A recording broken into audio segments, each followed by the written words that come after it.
ఇంకా ఏమైనా మీ present new projects ఏమైనా ఉన్నాయా? ఇప్పుడు న్యూ ప్రాజెక్ట్స్ చేస్తున్నాను.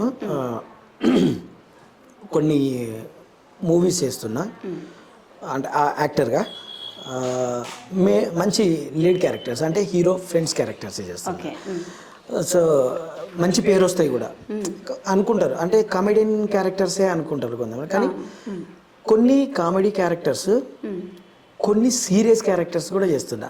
జనరల్గా కొందరు అనుకుంటారు కామెడీ వీడియో ఇదే చేయగలుగుతాడు కావచ్చు, వేరే చేయలేరని. కానీ నిజంగా అది మనలో గుర్తించి ఆ అవకాశం ఇవ్వడం డైరెక్టర్ గారు నిజంగా గ్రేట్.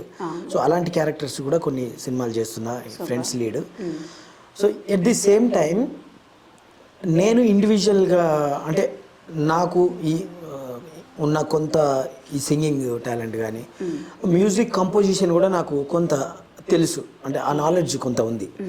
సో ఆ నా టాలెంట్ని కూడా కొంచెం బయటికి తెలియడం కోసం ఇండివిజువల్గా నాకు నేను ఒక ఛానల్ క్రియేట్ చేసుకున్నా, మ్యూజిక్ ఛానల్. జేజే బీట్స్ అని, అంటే జబర్దస్త్ జీవన్ అంటే జిగేల్ జీవన్ అనుకోవచ్చు, రెండిట్లు ఏదని అనుకోవచ్చు. జేజే బీట్స్ అని ఒక చేసుకుని దాంట్లో కొన్ని ఫెస్టివల్స్ అంటే బాగా మన దగ్గర ఫెస్టివల్స్ బతుకమ్మ, సో ఇలాంటి ఫెస్టివల్స్ అప్పుడు కొన్ని సాంగ్స్ నేను కంపోజ్ చేసి, నేను మ్యూజిక్ చేసి, నేను పాడి, నేనే దానికి టోటల్ అంతా కర్త కర్మ క్రియ చేసి కొన్ని నా ఛానల్ పెడుతున్నా. ఇప్పుడు ప్రజెంట్ మీ ఆర్థిక పరిస్థితి ఎలా ఉంది, అలాగే మీ హెల్త్ ఎలా ఉంది? ఓకే అండి, ఇప్పుడు హెల్త్ బాగుంది.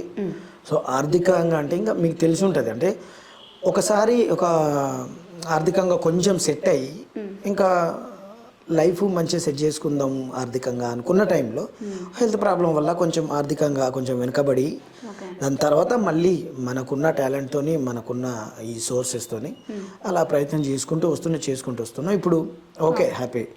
సో కాకపోతే ఏంటంటే ఫుల్ ఫ్లెడ్జ్గా ఇప్పుడు ఆ హెల్త్ ప్రాబ్లం వల్ల అయినా ఇప్పుడు అప్పు కానీ లేకపోతే అది కానీ కొంచెం ఇబ్బంది పడుతున్నా, అయినా నో ప్రాబ్లం, ధైర్యంగా ఉండి చేసుకుంటూ అది కూడా క్లోజ్ చేసుకొని. ఎందుకంటే మనకు టాలెంట్ ఉన్నంత వరకు, మనలో టాలెంటు 10 మందికి పంచగలిగినంత వరకు ఈ రోజు మనం బాధపడాల్సిన అవసరం లేదు. డబ్బు ఈరోజు ఉంటుంది, మళ్ళీ రేపు వస్తుంది, మళ్ళీ రేపు పోతుంది, ఇల్లు అంతే, అలానే. సో కాకపోతే మధ్యలో కొంచెం ఇబ్బంది పడతాం అంతే, నో ప్రాబ్లం.